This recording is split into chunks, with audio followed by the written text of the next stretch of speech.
والصلاة والسلام على نبينا محمد وعلى آله وصحبه أجمعين أما بعد عن أبي هريرة أن رسول الله صلى الله عليه وسلم قال ثلاثة حق على الله عونهم المكاتب الذي يريد الأداء والناكح الذي يريد العفاف والمجاهد في سبيل الله رواه الترمذي والنسائی وابن ماجہ۔ ترمذی، نسائی، ابن ماجہ کی روایت فصل ثانی میں ہے۔ فصل اول، فصل ثانی، فصل ثالث کے جو ترتیب ہے وہ مقدمے میں موجود ہے۔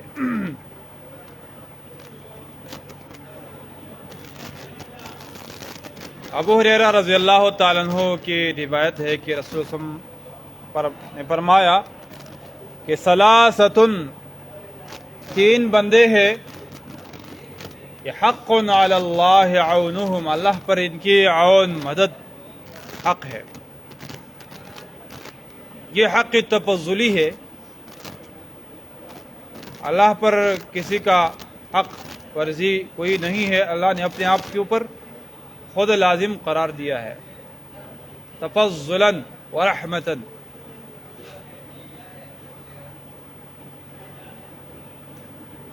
پہلا بندہ المکاتب الذی یرید الاداء، وہ مکاتب جو ادا کا ارادہ رکھتا ہے، وہ غلام ہو جو سید سے بات کرے اور سید سے بات کرے کہ آپ مثلا 1,00,000 روپے مجھے دے دو، آپ آزاد ہو، اس طرح مکاتبت ہو گیا۔ اگر نہیں کرتا ہے، سید کو اختیار ہے، لیکن مکاتبت ہو جائے پھر یہ کوشش شروع کرے، اس کے لیے زکوٰۃ کا بھی امر ہے کہ ان کو زکوٰۃ دے دو، محنت شروع کرے۔ جب ادا کا ارادہ رکھتا ہے تو اللہ تعالیٰ ان سے تعاون فرماتا ہے۔ دوسرا بندہ جو اس کتاب النکاح سے